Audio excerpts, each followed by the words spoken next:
abang din camera mo. Kahit ano tol, basta lupit. Ganda nung camera tol, legit. Makita-kita yung mga pores natin, no? Hindi ko nga nakikita yung sarili ko. Mga tol, may mga basher ako nagsasabi na nakita ko kayo, hindi naman kayo gwapo. Hindi naman kami nagpapapogi sa inyo eh.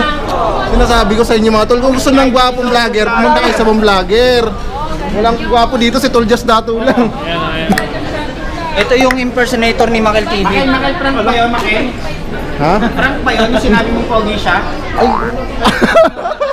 John Moreno! Idol, huwag kang papayag. Idol, niloloko ka, oh. Kang Robin Padilla ng Saudi Arabia. Yan. Ako na, sinubukan ko nun, nakasama sa akin, kaya... Yan ang itsura ni Robin Padilla, yan. Salamat sa vlog ni Alden. May interview niya ako mga tol. Sana nagustuhan niyo yung mga sagutan ko doon. Pero yun talaga yung laman ng puso't damdamin ko. Wala po, wala. At shoutout na rin kay Ate Rosh. Ate Rosh! Ay, hello! Ayan, ako na. Isang kindat naman dyan. So, Yan mo yan, i-slow mo para maganda. Oo, sige. Ilonggo vlogger. Okay, go. Bird, ang ganda. Sarap sa bunutan. Grabe, sasabunutan daw ako, guys. Parang may kahawig siyang artista na hindi ko alam, parang si Ina Raimundo, parang ganon.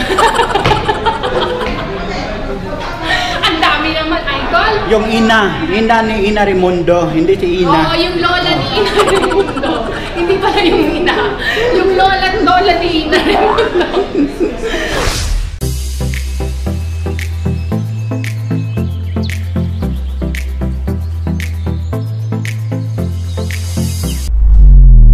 Ito yung mga inaabangan natin na gusto natin makakulab, di ba? Ito na, napakaganda. Siyempre, masarap sa bunutan itong babae na to sa sobrang kagandahan niya, di ba? Ayan, walang iba kundi si Rose Castillo. Yan, oh. Naku, ang ganda. Ayan, kumusta Ang po? ganda sa bunutan.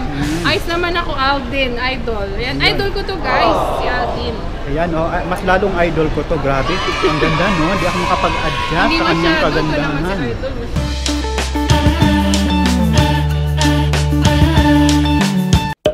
So, kumusta dito? Saudi. Oo. Ah, hindi. Sa Japan. Japan. Kumusta sa Japan?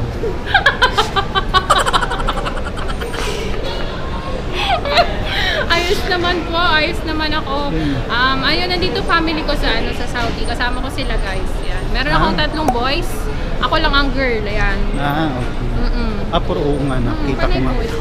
Para magkasunda ka ng edad yung bata mo, no? Maliit. Yung maliit. Yung second ko, guys, 6 years old. Tapos yung bunso ko, 3 years and 4 months. Ah, parang 2 and a half after na sundan. Di ba yung panganay mo? Yung panganay ko, 15. Oo, Matagal tapos- na sundan. Oo, matagal na sundan. Nagkasakit kasi Bakit? ako. Nagkasakit ako dito sa Lalamunan. thyroid.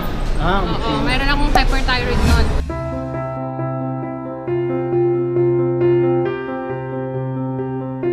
Mataas siya. Pag mataas pala, medyo mahirap magbutis yung babae.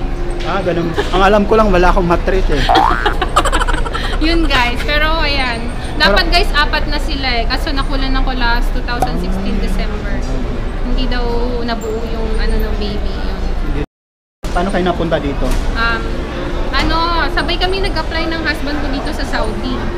So, kasi guys, nag-exit ako, 6 months lang ako sa Pilipinas. Tinry ko mag-work doon. Pero hindi talaga siguro para sa akin yung trabaho doon. Nahirapan ako, hinanap ko yung buhay dito sa abroad.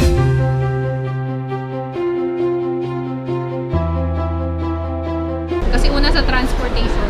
Ang hirap dun sa Pilipinas, traffic, ganyan.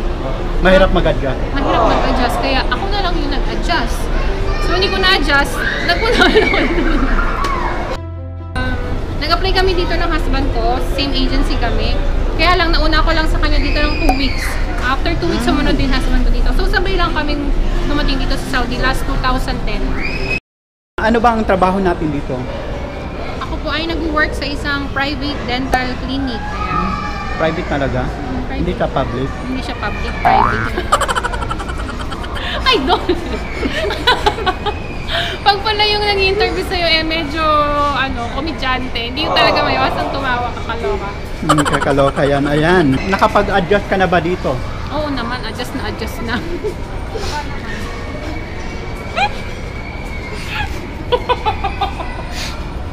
Ang gulong tungkiwanin. So, matagal ka na dito. Ilang taon ka na ba? Dito sa Saudi, hindi sa Japan.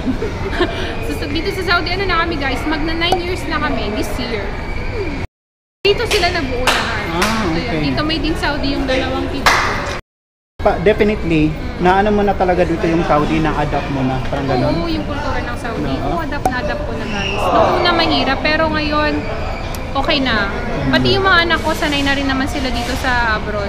Yung panganay ko, nakuha lang namin siya 2016, December. Ayun, okay naman na siya. Nung una medyo nahirapan siya mag-adjust sa kultura, gano'n. Pero ngayon okay na siya. Parang feeling ko, nakikita ko naman nag-enjoy siya dito sa Saudi. Yan. Paano yung yung adjustment period nyo, yung, di ba, dalawa, ikaw yung nauna dito, and then yung jowa mo sumunod sa'yo after a week. 2 weeks. Si daddy yung nahirapan guys. Kasi, first time niya nag-abroad. Pinag-abroad ko lang siya para magkasama kami for the sake of our relationship. Kasi guys, as you all know, mahirap talaga yung LDR.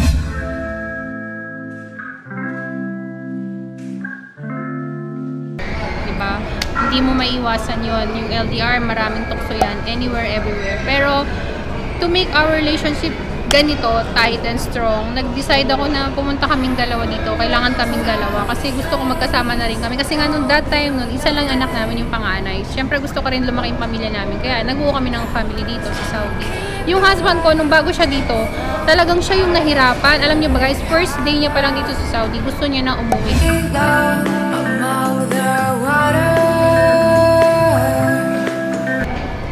Gusto niya na umuwi. Kasi, Grabe, bakit? Kasi nung first day niya dito, hindi pa kami magkasama.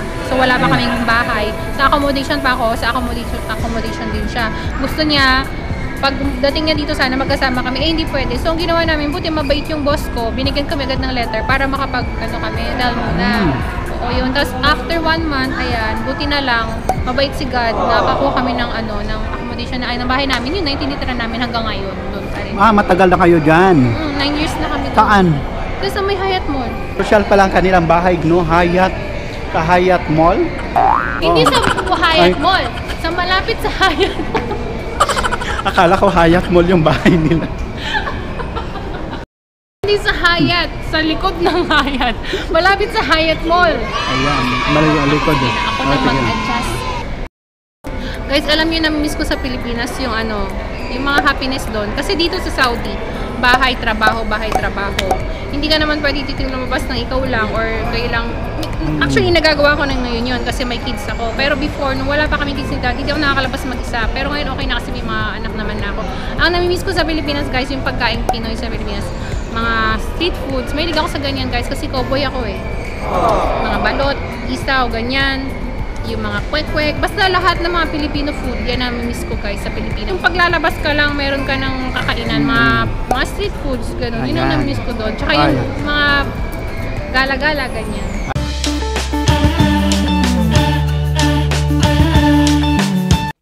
Hindi na natin papahirapan si Idol kasi masyado tong emotional. So, diretsahan na to, guys. Sige, diretsahan na yan, ha. Napasubo ka na ba? Oo. Napasubo na ako. Ayan. In what way? In a way na nandun ka na sa isang sitwasyon, pero hindi mo na mapigilan. Kasi nandun ka na, napasubo ka na. So, Tuloy-tuloy na lang. Tuloy-tuloy ko na. Anong gusto mo? Nakatayo, nakaupo, nakahiga? Nakahiga. Ano ang mas mahirap kitain? Pera o tiwala? Actually, tiwala. Kasi pag nawala ng tiwala sa yung isang tao, pati pera, mawawala sa'yo. Bakit? Kasi, for example, nasa work ka, yung tiwala ng boss mo, kailangan makuha mo yan. Kasi pag nawala yung tiwala ng boss mo, mawawala sa'yo yung pera mo. Yung kinikita mo. Parang gusto ko yung sagot niya, no? Marami na akong naitanong na ganyan, pero mas gusto ko yun. Parang nabigyan niya ng... Tisha. Paano ka umungol?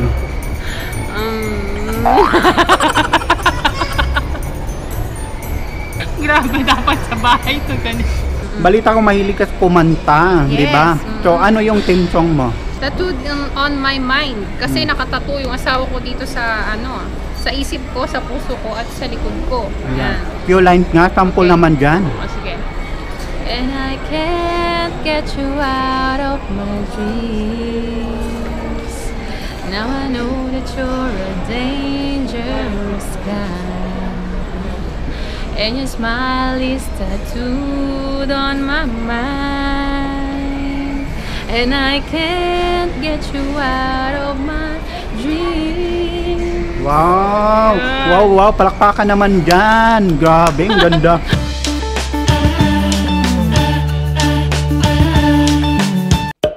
Paboritong pagkain? Chocolate and cakes. Bagay na madalas maupuan? Silya. Gwapo o talino? Talino. Yakap o halik? Halik. Mahinhin or liberated? Liberated. Ayan, pinatayan na po kami ng ilaw. Ibig sabihin po yun ay kailangan na namin umuwi. Oo. Kape or chocolate? Kape. Bagay na masarap balik-balikan? Asawa ko. Plato-platito? Plato. Malagkit o malabnaw? Malagkit. Talong o itlog? Talong. Dog or cat? Dog. Bagay na matigas? Bato. Bagay na madalas mong hawakan? Cellphone. Kung ulam ka, ano ka? Adobong chicken. Dahan-dahan or mabilisan? Dahan-dahan. Apple, orange? Orange. Banana Q, kamuti Q? Banana Q. Kamay o dila? Dila.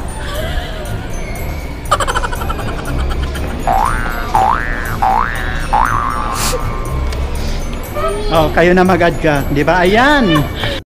Ayan guys, maraming salamat sa interview na ito. Ayan, sa mga hindi pa po nakakapunta at nakakabisita sa aking channel, ayan, ako po si Rosh Castillo. Kung gusto niyo po ng mga makeup tutorial, ayan, ito po yung Rosh Castillo. Ang content po ng channel ko is makeup tutorial, ayan, challenges, pranks, and daily vlogs. Ayan guys, yun po yung mga content ko. And supportahan niyo po kaming lahat ng mga YouTuber dito sa Riyadh. Ayan. Yan, maraming salamat kay Idol. Papakita lang natin ang jowa niya. Yun, Ayan, ang no? jowa ko. Very supportive si jowa. Oh, nakikinig lang eh. Ayan, salamat jowa. Oh, kailan kayo magbe-break? Na mapuntahan naman. Grabe naman yung mga tanong. Ayan, kita-kit ulit tayo mga idol kung sino naman yung susunod natin isasalang sa ating Q&A.